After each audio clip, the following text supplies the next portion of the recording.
Order. We start with questions. Secretary of State for Northern Ireland, Gavin Robinson. Question number 1, Mr. Speaker. Secretary of State.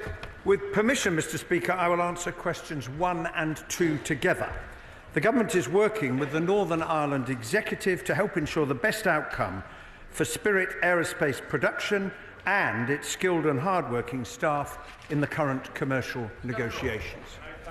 State for his answer, Mr. Speaker, and welcome the fact that he has visited the site on a number of occasions. I understand, and he will know, the importance of Spirit Aerospace, not just for advanced manufacturing and, of course, aeronautical history in Northern Ireland, starting in 1908 as Short's brothers. He will know that the plan at this stage is there is a purchaser for about 1/3 of the facility and 1/3 of the staff. That fails to recognise the integration not just of the units and of the sites within Spirit Aerospace Northern Ireland, but also the importance to the supply chain in Northern Ireland. Will he join Unite and GMB in their call that government support a one-sale solution so that the integration of staff and workflows and supply chains continue to benefit for decades to come? Well, I say to the honourable gentleman, and I agree with everything he said about the importance of the site and its history, in the end this is going to be a commercial outcome. Airbus want to buy the bit that makes the A220 wings because Airbus wants the site to produce more A220 wings, and Boeing is seeking a buyer for the rest of the production. And the right honourable gentleman will be well aware of what else is produced on site. And I continue to engage with all of those involved. But in the end, this is going to be a commercial decision. We want to see the production and the jobs remain, of course. Gavin Robinson. I am grateful for that response. The Secretary of State will know that the facility would not be there had it not been for government investment. In government support and guarantees were given not just to the people of Belfast but to the staff directly employed at Spirit Aerospace. So too the government have engaged in discussions around Harn na Wolf and Navantia and the fleet solid support ships. He will have shared the concern that I did yesterday about the news that the 4 yards across the United Kingdom would be going into administration. And he will know of the countless businesses who are owed tens of millions of pounds throughout the United Kingdom as part of that fleet solid support ship work. We want their viability to continue, and we know of individual businesses of family generation after generation have succeeded. So can he indicate his endeavour to make sure that their viability will be at the forefront of his mind so that we can deliver these fleet solid support ships in Belfast and Devon? Secretary of State. Well, the administration announcement is part of the process. It is the other side of the runway. It is part of the process for ensuring the takeover by Navantia, which is very good news. And the honourable gentleman and I were there to celebrate that announcement, which provides security for the future. Ultimately, it's a commercial matter for Navantia how to relate to those suppliers, but I'm sure it will to build a good relationship with firms that will help them at Harn na Wolf to build the 3 fleet solid support ships. Katrina Murray. Thank you, Mr. Speaker. And whilst the purchase of and the contract with Airbus is very welcome, there's concern about the split of Spirit Aerospace plant in Belfast. Can I ask the Secretary of State for reassurance that wider defence and aerospace contracts held in Belfast by the non-Airbus part of Spirit, with contracts with companies such as Sky Rover and my Cumbernauld and Kirkintilloch constituency, aren't put at risk because of it? Well, I understand the concern that my honourable friend expresses, and we will know the answer to these questions when the commercial negotiations are concluded. But I will draw the attention of the particular issue she's raised to do with her constituency with my right honourable friend, the Secretary of State for Scotland. To the Select Committee, Tonia Antoniazzi. Thank you, Mr. Speaker. The Government has a visibly strong relationship with Airbus in relation to their presence in North Wales. And I wanted to know what representations the Secretary of State is making to ensure that there is equivalence in investment and for the workers in Spirit Aerospace in Belfast. Well, I would say to my honourable friend, the fact that Airbus wants to acquire the A220 wing production and wants more A220 wings to be built in Belfast is, I think, a sign of their willingness to invest and to see that production grow and prosper. Peter Swallow. It's number 3, Mr. Speaker. Minister. Thank you, Mr. Speaker. Public services in Northern Ireland continue to fall behind, and the people of Northern Ireland deserve better. I raise this regularly with Northern Ireland ministers, including the Education and Health ministers, and the Government is fully committed to supporting the Executive to make the urgent reforms needed. Bid swallow. Integrated education is an essential part of reconciliation. So does the Minister share my disappointment at the decision last week by the Northern Ireland Education Minister to reject the bids by Bangor Academy and Rashmore Primary to become integrated schools with the support of a majority of parents at those schools? Minister. Yes, I do. Integrated education is a devolved matter for the Executive. However, this Government is unapologetically supportive of integrated education. I've spoken to the head teachers of Bangor Academy and Rathmore Primary Schools this week, and they, as well as parents and pupils at the schools, are shocked by this decision. And I hope that the Education Minister will be working with them to resolve the concerns that he has, listen to parents who overwhelmingly want their children to benefit from integrated education. Robin Swan. Thank you very much, Mr. Speaker. The Minister talks of transformation. When the Executive was restored this time last year, the Government put a pot of £234 million into transformation. A senior NIO official sits on that board. Mr. Speaker, to date, not one penny has been spent in supporting the transformation of either the health service or the education service. Can the Minister update what the hold-up is in regards to spending that money? Minister. I thank the member for raising the issue of the Public Service Transformation Board. So the interim board has, as he has said, £235 million budget for transformation. And there are several major projects now being sent to the Northern Ireland Minister of Finance for agreement on health, special education needs and justice.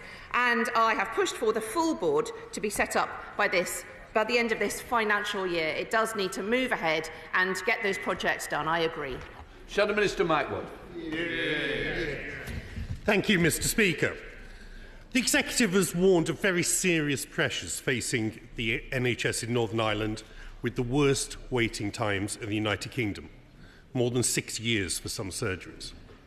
Labour's manifesto did commit to improving public services in Northern Ireland, and it's clear that money alone is unlikely to solve the problem. So what other tangible support will the Government offer the Executive to reduce waiting times for people in Northern Ireland, or will it just devolve and forget? Minister. The member is correct to raise the issue of public services and especially for health. The winter pressures health on hospital care and other areas has been very shocking to see. And I'm very grateful to health workers for their work on the front line at the moment. This week I met with the UK Government Health Minister to talk about tangible ways, and we already have been supporting. As he says, funding is not the only answer. It's also about sharing that best practice, sharing expertise, and this Government is committed to do that through the Public Services Transformation Board, but also practical ways in which we can work together on the best ways to reform. Liberal Democrat spokesperson Dr Al Pinkerton. Thank you, Mr. Speaker. With A&E waiting times in Northern Ireland now exceeding 12 hours in some hospitals, and with patients being treated in the back of hospitals because of a lack of beds for them to move into in hospitals, and with Dr Alan Stout, the chair of the BMA's Northern Ireland Council, telling the Northern Ireland Select Committee today that Northern Ireland is in a particularly bad place when it comes to health services. Can I ask the Secretary of State and the Minister, what conversations have they had with the Northern Ireland Executive to ensure that they have the resources that they need to cope with this immediate crisis? And are they convinced that the 124% fiscal floor is adequate for addressing this issue in the long term? Thank you. Thank you. I have met with the Minister for Health, and I have been round and visited many of the healthcare provision services, all of which are feeling pressures at this time. This is a result of successive executives not tackling reform and being absent along the way. This is why we set up the Public Services Transformation Board. The executive faces huge challenges, and it's this Government's priority to work with them. The funding is there, the executive is committed, and they need to work together to urgently deliver change. Claire Hannah. With permission, Mr. Speaker, I will take questions 4 and 11 together. As I set out on the 4th of December, the Government has now begun the process of repealing and replacing the Legacy Act. through a proposed remedial order, and we will bring forward primary legislation, including to reform ICRA. In preparing for this, I will continue to talk to all interested parties. If you get dazzled. Nobel laureate Seamus Heaney described Sean Brown as a man of goodwill and integrity who represented something better than we've grown used to. We meet the day before his family are forced back to court, and we meet in the week of the anniversary of the Kingsmill massacre, where the sole survivor, brave Alan Black, is waiting for a long overdue Ombudsman report. Those two incidents were among the most nakedly sectarian in a squalid conflict, but decades on, those who created victims in and out of uniform are still driving the process, and not those victims who have lived with the consequences for decades. Will the Minister commit to ensuring that his forthcoming proposals, which I know he is working intensively on, remove the NIO veto under the guise of national security? Will he commit to root and branch reform of the ICRIR? Will he commit to exposing collusive behaviour, and will he hold to the standards that were agreed by all parties and both governments at Stormont House? Well, I say to my friend, I've bet both the Brown family and Alan Black, the sole survivor of the Kingsmill massacre, and the trauma they've been through is very hard for anyone else to appreciate.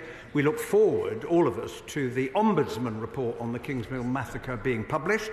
I want to see a full investigation into the murder of Sean Brown, but there is an appeal on wider matters, and I can't comment further. And I am committed to fundamental reform of the Independent Commission. My first full-time job in the early 2000s was setting up and running a peacemaking programme for young people in Northern Ireland, and so I'm pleased that the Independent Commission for Reconciliation and Information Recovery was salvaged from the remains of the Legacy Act. However, I am concerned that in the discussion around legacy, that the goal of cross-community reconciliation is being treated as secondary to information recovery for individuals, as important as that is. So can I ask my right honourable friend, how will he ensure that ICRA works with key stakeholders in order to foster cross-community reconciliation in Northern Ireland? Well, my honourable friend raises a really important point, and I would say to him that enabling families who have suffered for so long and not found answers to what happened is a fundamental part of enabling the process of reconciliation in Northern Ireland to take place. And the truth is we have to work on both. Julian Smith. Mr. Speaker, the Secretary of State knows that I agree with many aspects of the repeal of the Legacy Act. But the Policy Exchange report this week, and as the newspapers have stated this morning, raises some significant concerns about the repeal of Section 46 and 47 in that Act. Can I urge him to return to the previous cross-party position that we have to block compensation payments to terrorists such as Jerry Adams? Well, I have indeed seen that report, and the problem is that the approach set out in the Legacy Act, in this respect and many others, has been found to be unlawful. Unlawful. Now, of course, as the last government did, we will continue to see if we can find a lawful way of dealing with the issue that he has identified, and that work will continue. Gregory Campbell.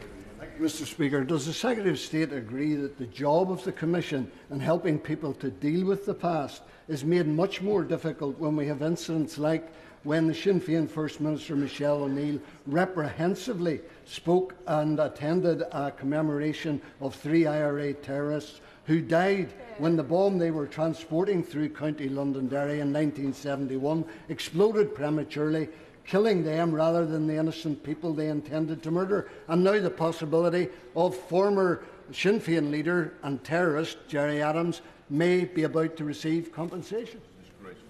I say to the honourable gentleman that, as I alluded to a moment ago, the process of reconciliation and coming to terms with the past is a difficult and itself a troubled process. And lots of people have been on a journey, and we need to continue to see that journey followed.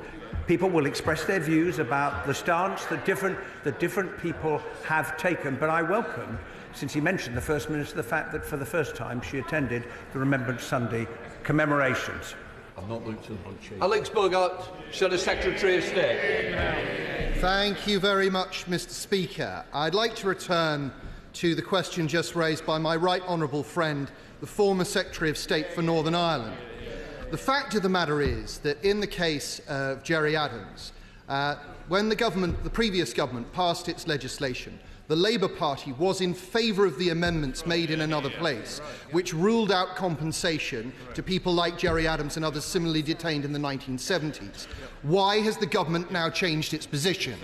It is the courts that have found those clauses to be unlawful. And the fact of the matter is that the last government passed legislation to enable terrorists to get immunity. The last government passed legislation to deny people in Northern Ireland the right to bring civil claims, including against terrorists. The Conservative Party has never apologised for doing both of those things. It's about time that they did. Let's return to the matter of Gerry Adams. The Secretary of State, and I'm sorry to say I must correct the Secretary of State. The High Court found that, those provisions in the Legacy Act were unlawful. But it is well within the Secretary of State's power to appeal that judgment. He has dropped that appeal. And I don't wish to teach the Secretary of State to suck constitutional eggs, but he will know full well that it is also within the sovereign power of this Parliament to give legal basis to the Carltonal doctrines which have been in place since the 1940s. Or would he rather pay compensation to Gerry Adams and people like him? Nobody wants to see that, but the Supreme Court judgment the Supreme Court judgment which ruled that the interim custody orders following internment were not lawfully put in place, in which the Carltona principle was much discussed, was in 2020. The last government did nothing about that for 3 years until they belatedly accepted an amendment in the House of Lords, which has now been found to be unlawful. It is a complex and a difficult question. The last government found it difficult, but we will continue to follow the same path that they did to see whether it's possible to discover a legal means of dealing with the problem he has identified. Chris Vince. Number 5, Mr. Speaker. Minister. Secretary. With permission, Mr. Speaker, I will answer questions 5, 7, 9 and 10 together. The Government's mission is to encourage growth in Northern Ireland through increased investment, job creation and higher living standards. The Government is working closely with the Northern Ireland Executive to develop Invest 2035, the UK's modern industrial strategy. Chris Vince. Thank you, Mr. Speaker, and may I thank the Secretary of State for his response. Northern Ireland's economy has strong and dynamic sectors, from agri-food to aerospace to shipbuilding to cybersecurity. Does the Secretary of State agree with me that actually Northern Ireland has a vital part to play in the industrial strategy? It certainly does, and my honourable friend alludes to a number of the great strengths of the Northern Ireland economy. The deal with Harland and Wolff I referred to earlier is another sign of the Government's commitment, and of course the Northern Ireland economy has access to both the EU and the UK market. Alan Gavin. Thank you, Mr. Speaker. Does the Secretary of State share my optimism that UK Government funding for all 4 Northern Ireland city and growth deals confirmed in the autumn provides a great basis for all of Northern Ireland to generate growth and opportunities? I certainly do, and I've been greatly impressed by the commitment of those involved in developing the growth deals to invest in boosting economic growth in their areas. Jane Kirkham. Thank you, Mr. Speaker. Could the Secretary of State update the House on what recent discussions he's had with the Executive about steps to take to increase revenue in order to help deliver longer-term financial sustainability to help grow the economy in Northern Ireland? I have had a number of discussions, Mr. Speaker, with the Executive on that subject, and I'm pleased to see that the draft budget for next year contains a plan to raise further revenue, which will meet the £113 million requirement that was part of the budget restoration agreement. It is really important the Executive raises additional funds to meet the challenges of improving public services. Dan Aldridge. Thank you, Mr. Speaker. There are many dynamic tech and digital companies at the vanguard of the mission for economic growth in Northern Ireland. Does the Minister agree with me that these industries are critical to Northern Ireland's economic future? And what steps are being taken by the Government to support these industries to grow to their full potential? Well, there have already been discussions with businesses in Northern Ireland about the part they can play in the industrial strategy, but cybersecurity is a really good example of a huge strength of the Northern Ireland economy, where many companies, including from the United States of America, are investing because of the skill and expertise that is to be found there. Saoirse Eastwell. Thank you, Mr. Speaker. I thank the Secretary of State and the Minister for their responses so far, and indeed in one of the responses I note that Northern Ireland was highlighted as having dual market access. So on that basis, would the Secretary of State and Minister agree with me that initiatives like the Dublin-Belfast Economic Corridor in my constituency of Lagan Valley need supported so we can make the most of our economic opportunities? I do indeed think that the Belfast Economic Corridor is a really good thing. We support it, and I look forward to seeing it develop and succeed. Jamie Stowe. Mr. Speaker, thank you.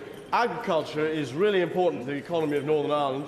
In Scotland, we breed excellent bulls, but it's very hard to sell them and get them into Northern Ireland because of the regulations and red tape, and vice versa for Irish bulls coming to Scotland. Could I ask the Secretary of State to see if we could make it a bit easier for farmers on both sides?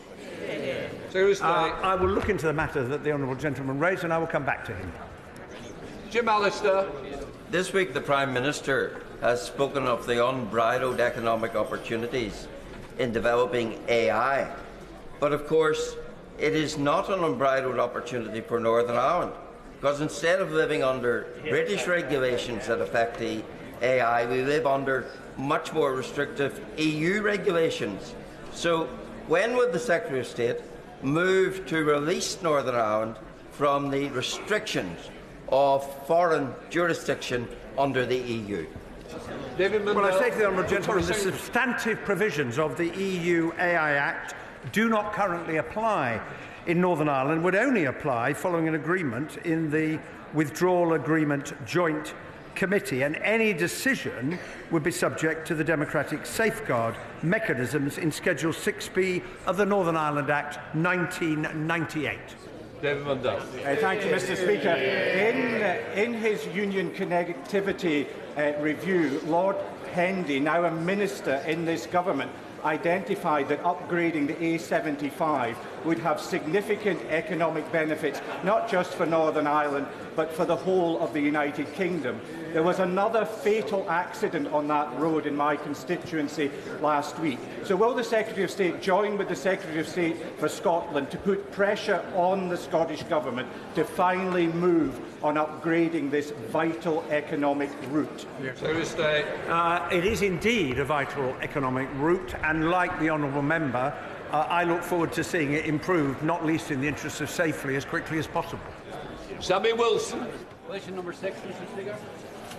Minister. Thank you, Mr. Speaker. The updated EU General Product Safety Regulations largely formalises how businesses are already operating in the UK, and the majority of businesses have adapted to continue trading within the UK and with the EU. In December, the Government published guidance for businesses on the application of the regulation in Northern Ireland. The Secretary of State has this week met with ministerial colleagues and will keep this under review. Sammy Wilson. As a result of these EU regulations, thousands of consumers in Northern Ireland are denied goods from GB, and rather than adapt, businesses in GB have simply abandoned the Northern Ireland market. At the same time, this week, DEFRA has banned the import of meat from Germany, where there's been foot and mouth disease outbreak, but has not extended that ban to Northern Ireland because of the Northern Ireland Protocol. While the EU protects its market, the UK appears to have abandoned the internal market of its own country. What is the Secretary of State going to do to redress this? This government is absolutely committed to ensuring the smooth flow of goods across the UK internal market. We understand under GPSR that for many companies they've adapted easily, it's more difficult. The Secretary of State has met with the Minister of Business this week about further guidance and assurance, and is continuing to do so. Question number 8. Minister. There are many pressures on businesses that we are constantly assessing and talking with businesses about. Job creation in Northern Ireland, the member is right to raise. It's a priority for this government, and we are supporting businesses in many ways, including through Invest NI's fund for small businesses and through directly supporting job seekers through funding for employment support schemes. Ashley Fox. Mr. Speaker,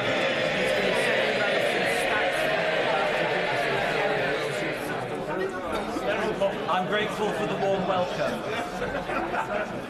How does the Minister expect businesses in Northern Ireland to grow and invest in their communities, given they have to pay the enormous tax increases imposed by the Chancellor? Minister. Even after accounting for employer national insurance contribution impacts, the Office of Budget Responsibility expects the level of real wages will raise by 3% now.